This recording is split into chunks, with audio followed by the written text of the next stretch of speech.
What separates a vehicle built for off-road punishment from one designed for a weekend shopping spree?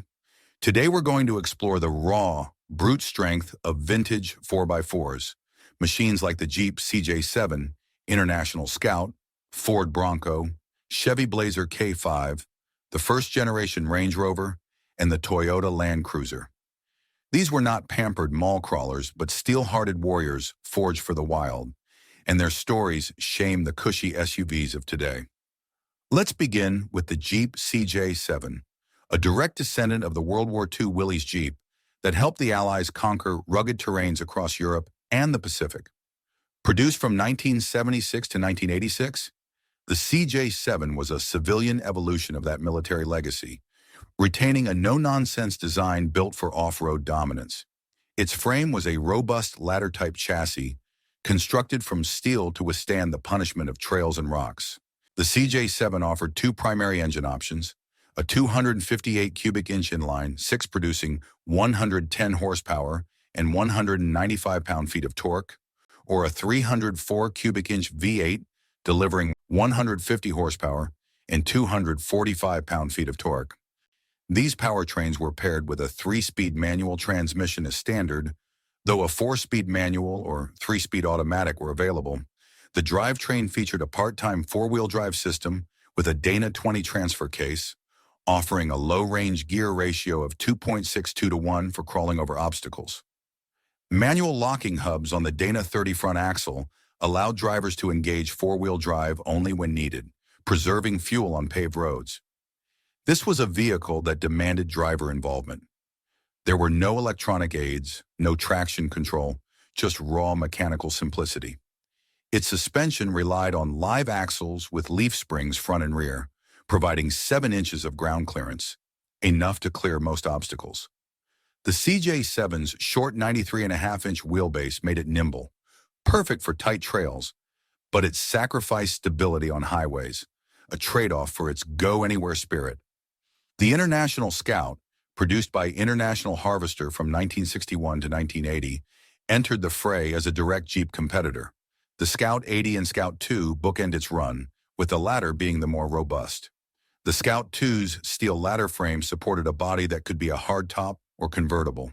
Its base engine was a 196 cubic inch inline 4, which produced 111 horsepower and 166 pound-feet of torque, and was half the size of its optional 345 cubic inch V8, which delivered 161 horsepower and 278 pound-feet of torque. A 3-speed manual was standard, with a 4-speed or 3-speed automatic optional, powering a part-time 4-wheel drive system via a Dana 20 transfer case with a 2.54 to 1 low-range ratio. The Scout 2's Dana 44 axles, front and rear, could be fitted with manual lockers, and its leaf spring suspension offered 7 inches of ground clearance. With a 100-inch wheelbase, it offered an incredible balance of size and maneuverability. The Scout was a workhorse, often used by farmers and foresters, its simplicity mirroring the CJ7 but with a broader engine range. It never achieved Jeep's fame, yet its rugged design earned a loyal following. The Ford Bronco, specifically its first generation and second generations, deserves a place among the vintage 4x4 elite for its rugged tenacity. Built to challenge Jeep's dominance, the first-generation Bronco rode a steel ladder frame with a compact 92-inch wheelbase, ideal for off-road agility.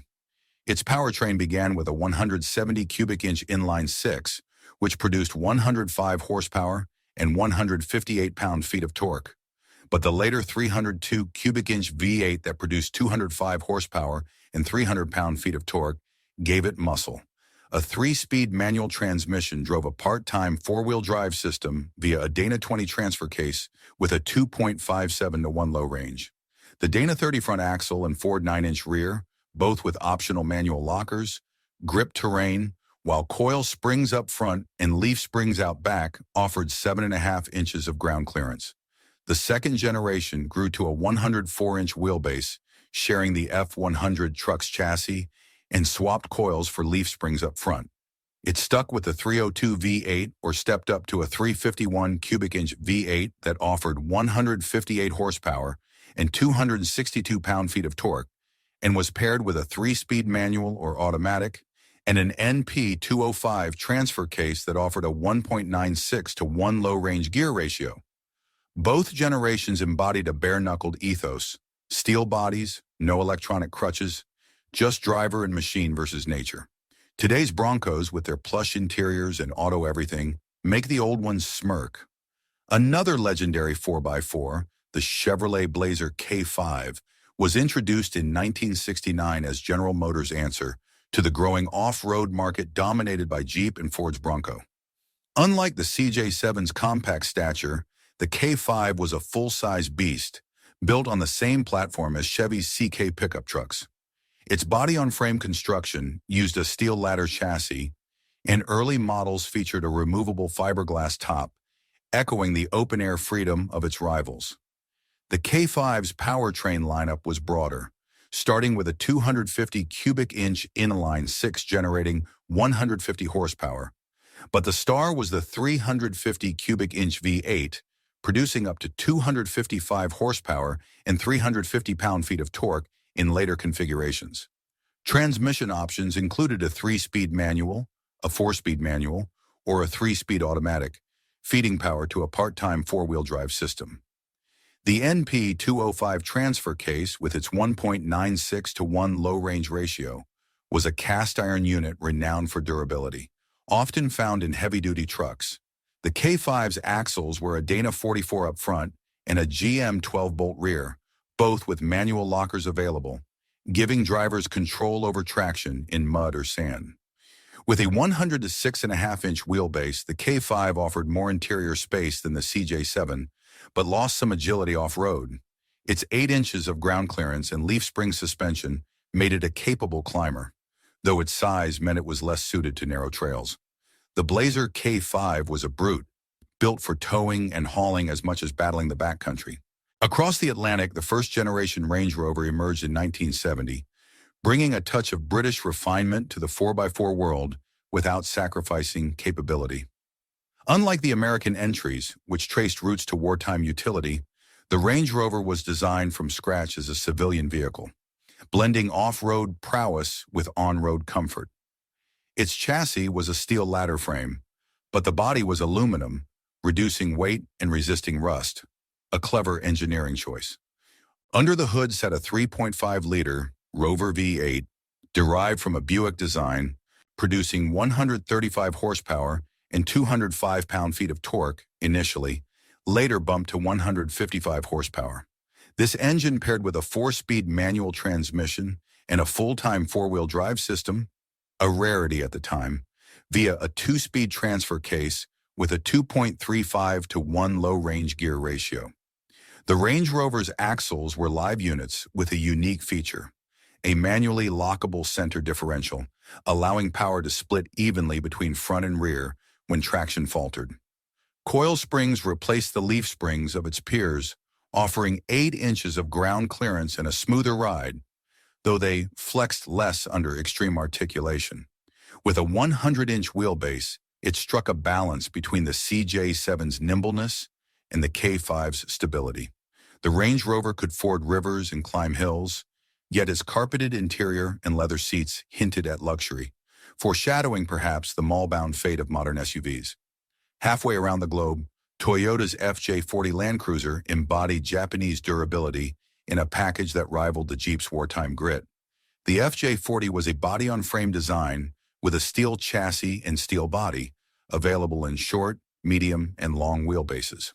Its primary engine was the 3.9-liter F-Series inline 6, delivering 125 horsepower and 209 pound-feet of torque, though a 3-liter B-Series diesel 4-cylinder that offered 85 horsepower and 159 pound-feet of torque joined later for export markets. A 3-speed manual transmission was standard until a 4-speed arrived in 1974, driving a part-time 4-wheel drive system with a 2.31 to 1 low-range transfer case. The FJ40's axles were live, with manual locking hubs, and its leaf spring suspension provided 7.5 inches of ground clearance. Known for its tank-like build, hot riveted frames, and oversized bearings, it could endure decades of abuse, a trait that kept it in production in Brazil until 2001. The FJ40's successor, the FJ70, debuted in 1984, refining the formula. Early FJ70s offered a 4-liter inline-six that produced 155 horsepower and 220 pound-feet of torque, or a 3.4-liter diesel that delivered 98 horsepower and 167 pound-feet of torque. Either could be paired with a 5-speed manual and a part-time 4-wheel drive system with a 2.48 to 1 low range. The FJ70 adopted coil springs on some models, boosting articulation while retaining live axles and manual lockers. Both FJ40 and FJ70 were built to conquer mountains, not to coddle commuters. Contrast these off-road legends with today's SUVs, and the decline is laughable. The irony? Many modern buyers pay extra for off-road packages that barely match the stock prowess of a 40-year-old Toyota. Vintage 4x4s were built when the world still had edges, places to explore. Compare that to today's mall crawlers, where the biggest battle is parallel parking. It's enough to make you chuckle or weep at how low the mighty SUV has sunk. Don't forget to like and subscribe for more automotive content. Thanks for watching.